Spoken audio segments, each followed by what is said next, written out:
Hello दोस्तों, KVV study group में स्वागत करता हूं। हम आपको कोर्स 11 कोर्स 12 पढ़ा चुके हैं और वही क्वेश्चन वही चैप्टर बताए थे जो एक्सटर्नल एग्जाम में आने वाला था और सारा क्वेश्चन भिड़ा। आप खुद उठा के मेरा वीडियो में देख सकते हैं। जो जो क्वेश्चन बताए थे वही क्वेश्चन आया। ठीक है, आपको वही क्वेश्चन हम DSC सेशन जो 1 है 1 का ए में वही बताएंगे जो आने वाला है, जो इम्पोर्टेंट है, एक्सटर्नल एग्जाम में आएगा। वही क्वेश्चन हम बताने का प्रयास करें ताकि वही क्वेश्चन बताएंगे ताकि आप लोग को ज्यादा पढ़ना नहीं पड़े और एकदम सरल भाषा में ज्यादा पढ़ने का जरूरत नहीं है। एकदम सटीक पढ़िए ताकि आप लोग को दिमाग में अच्छे से आ जाए और एक्सटर्नल एग्जाम में अच्छे से लिख पाए। इसलिए काफी सरल भाषा में बताने का भी प्रयास करते हैं और काफी मेहनत लगता है प्यारे दोस्तों। इसलिए अगर हमारा पढ़ाने का तरीका आप लोग को अच्छा लग रहा होगा तो हमारे चैनल KVV स्टडी ग्रुप को जरूर सब्सक्राइब कर दे ताकि हमको भी मोटिवेट होते हैं और पढ़ाने में अच्छा लगता है। ठीक है, और वीडियो को लाइक कर दे और अपने दोस्तों तक शेयर अवश्य कर दे। चलिए बिना टाइम वेस्ट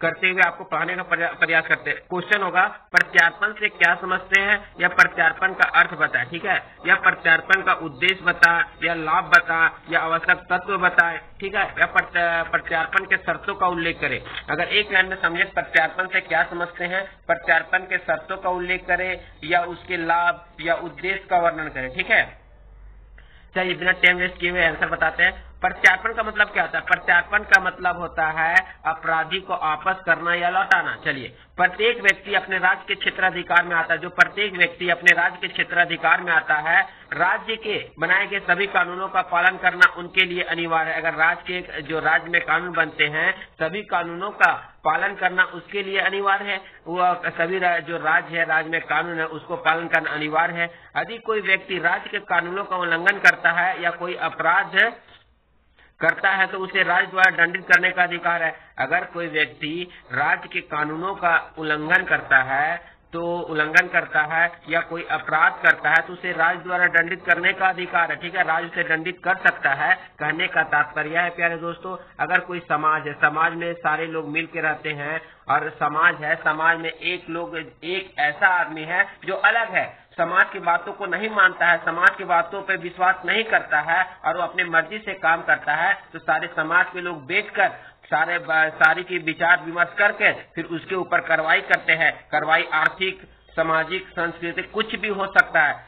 ठीक है, फिर उसको दंड दिया जाता है। इसी प्रकार यहाँ बोला गया है कि जो राज्य है, राज्य कानूनों का उल्लंघन करता है कोई व्यक्ति या अपराध करता है तो उसे राज्य द्वारा दंडित करने का अधिकार है। यदि कोई व्यक्ति अपराध करके दूसरे राज्य में बचने के लिए भाग जाता है, यदि कोई व्यक्ति अपराध करके दूसरे राज्य में बचने के लिए भाग जाता है तो उस राज्य द्वारा ऐसे भागे हुए व्यक्ति को उस राज्य को वापस लौटा देना जहां से वह भाग कर आया प्रत्यार्पण कहलाता है। कहने का तात्पर्य है, यदि कोई व्यक्ति अपराध करता है, अगर इंडिया में अपराध करता है और भाग कर वे अमेरिका चला जाता है, ठीक है, अमेरिका चला जाता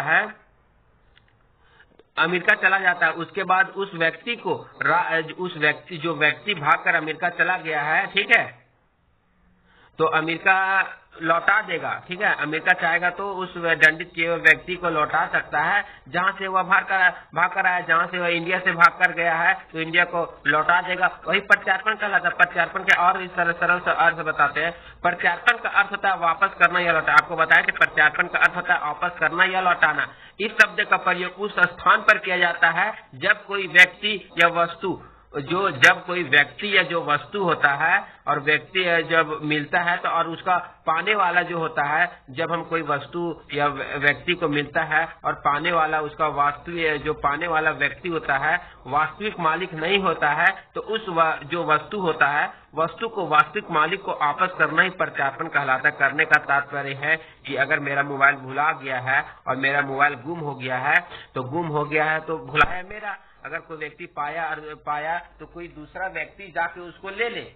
ठीक है, अगर दूसरा व्यक्ति उसको जाके ले तो उसका वास्तविक मालिक नहीं होगा, वास्तविक मालिक तो हम हैं। ठीक है, तो उस वस्तु या व्यक्ति को वास्तविक मालिक को वापस करना यानी हमको वापस करना तो प्रत्यार्पण कहलाता है। प्रत्येक व्यक्ति अपने राज्य के क्षेत्र में रहता है,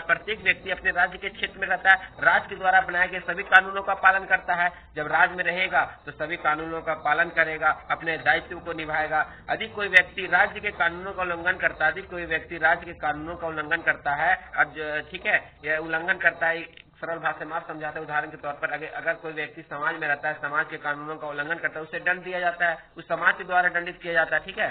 या अपराध करता है तो उसे राज्य द्वारा दंडित किया जाता है, ठीक है। अधिक कोई व्यक्ति अपराध करके दंड से बचने के लिए किसी दूसरे राज्य क्षेत्र में चला जाता है तो उस राज्य द्वारा ऐसे भागे हुए व्यक्ति को उस राज्य को वापस लौटा देना होता है जिस राज्य से भागा होता है। प्रत्यार्पण कहलाता है। अगर कोई व्यक्ति भारत से अपराध करके अमेरिका चला गया, अमेरिका उसे लौटा देता है भारत को, तो प्रत्यार्पण कहलाता है। प्रत्यार्पण के कुछ परिभाषाएं जो निम्नलिखित है। प्रत्यार्पण का अलग अलग विद्वान ने अलग अलग परिभाषा दी है, जो इस प्रकार है। प्रोफेसर स्टार का कहना है कि प्रत्यार्पण का परिभाषा देते हुए कहा है कि राज्य में व्यक्ति जाता है, ठीक है। जिस राज्य में व्यक्ति जाता है उसी राज्य द्वारा वापस उस राज्य को भेज देना जहाँ से अपराध करके वो भाग जाता है, और भागने के बाद उस राज्य द्वारा उसे वापस जहाँ भागा फिर उस राज्य द्वारा उसे वापस से भेज देना जहाँ वो अपराधी किया है, जहाँ से वो अपराध करके भागा है, और दूसरे राज्य द्वारा फिर वहाँ भेज देता है। तो प्रत्यार्पण कहलाता है। एकदम सरल शब्दों में बोले हैं कि अगर कोई अपराधी अपने राज्य से अपराध करके दूसरे राज्य में भाग गया, दूसरे राज्य द्वारा फिर उस राज्य को भेज देना है, प्रत्यार्पण कहलाता है। ग्रीन कहते हैं, ग्रीन के शब्दों में प्रत्यार्पण एक व्यक्ति को एक राज्य द्वारा दूसरे राज्य को औपचारिक रूप से सौंपे जाने की प्रक्रिया होती है, क्योंकि दूसरे राज्य के द्वारा उसे दंड देना होता है। ग्रीन कहते हैं कि जो अपराध किया है, अपराध करके दूसरे राज्य भाग गया है और दूसरे राज्य को औपचारिक रूप से सौंपे जाने की प्रक्रिया की ही प्रत्यार्पण कहते हैं, और उसे उस राज्य द्वारा दंड किया जाता है। उपयुक्त परिभाषाओं के आधार पर यह कहा जा सकता है कि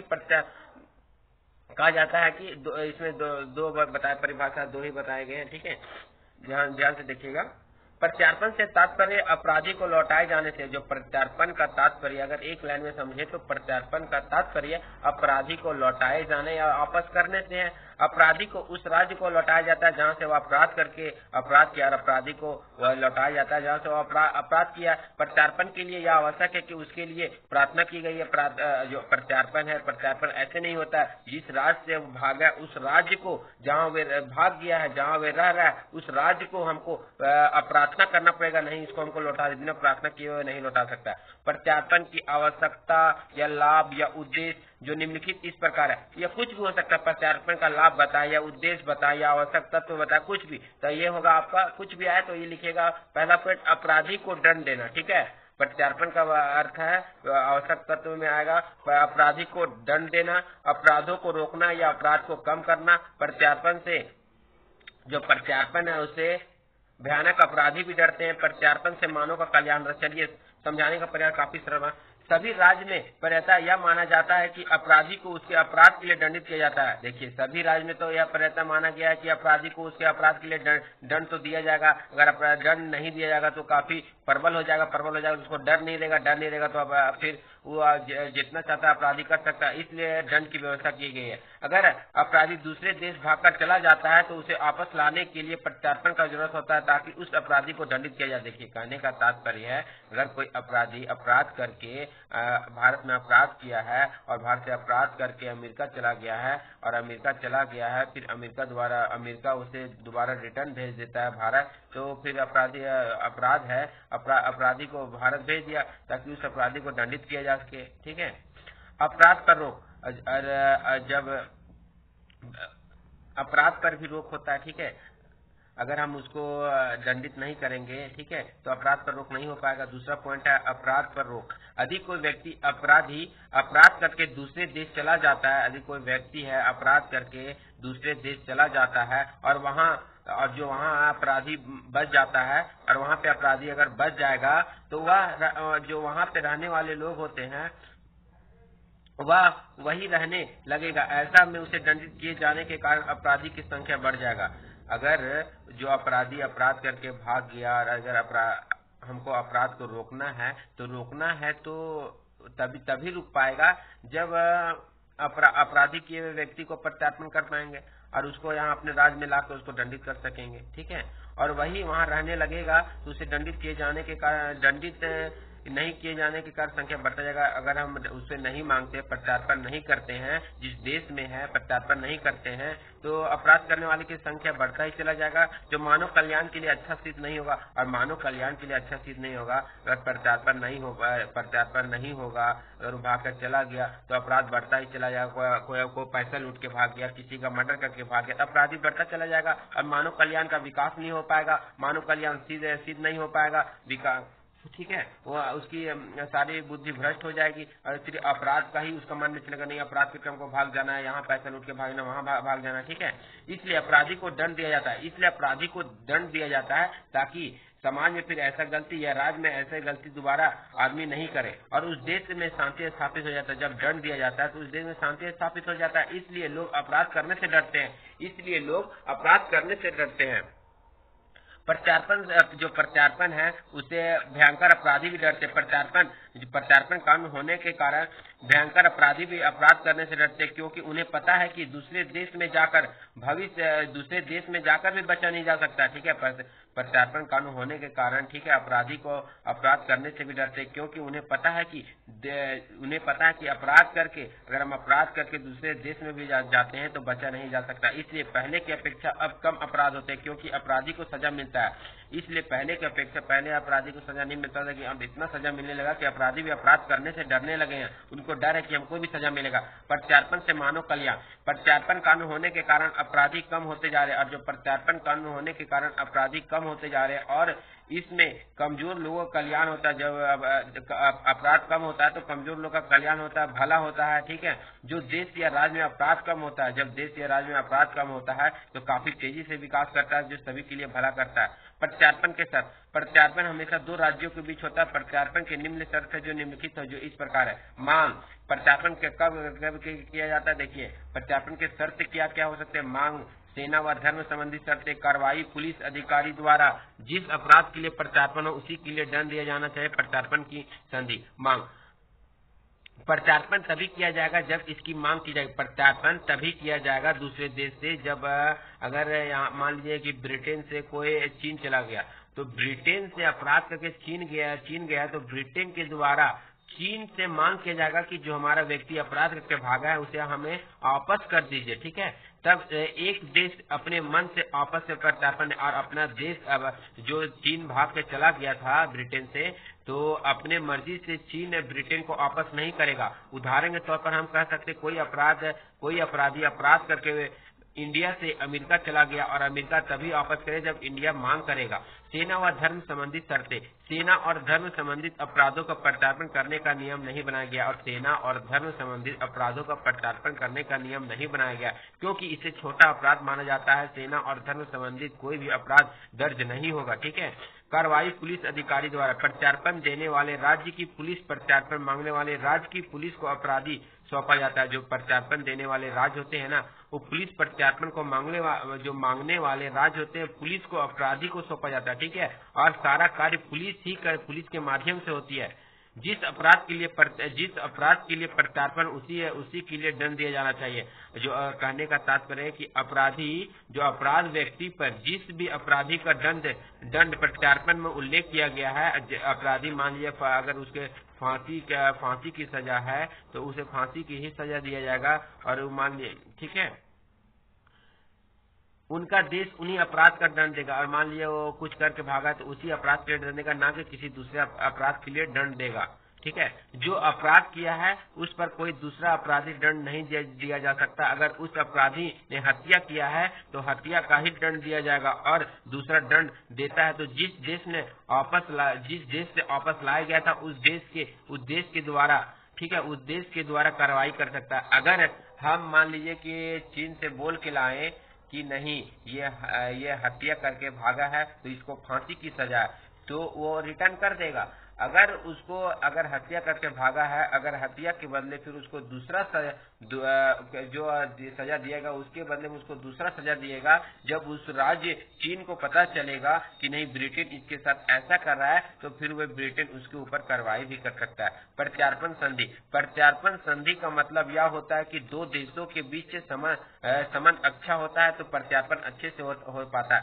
जो प्रत्यार्पण संधि है, प्रत्यार्पण संधि का मतलब यह होता है कि जब दो देशों के बीच संबंध अच्छा होता है। जब समाज में सबके लोग संबंध अच्छा होता है तो सभी लोग का बात विचार सभी लोग को सुना जाता है। इसी तरह यहाँ बताया गया जब संबंध अच्छा होता है तो प्रत्यार्पण अच्छे से हो पाता है। प्रत्यार्पण संधि बहुत ही जरूरी है, और जो प्रत्यार्पण संधि बहुत ही जरूरी, क्योंकि संधि होने पर ही प्रत्यार्पण अच्छे रूप से कार्य कर सकता है। प्रत्यार्पण के प्रकार, प्रत्यार्पण के दो प्रकार होते हैं, सूची संधि और दोहरी संधि।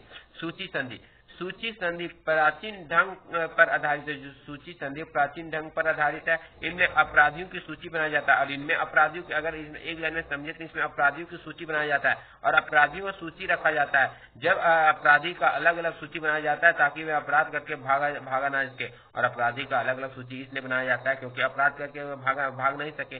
दोहरी संधि, दोहरी संधि में दोहरी संधि होता है, उसमें कोई सूची नहीं बनाया जाता। जो व्यक्ति ने अपराध किया है वह दोनों देशों के कानून में अपराध घोषित किया जाना चाहिए, ठीक है,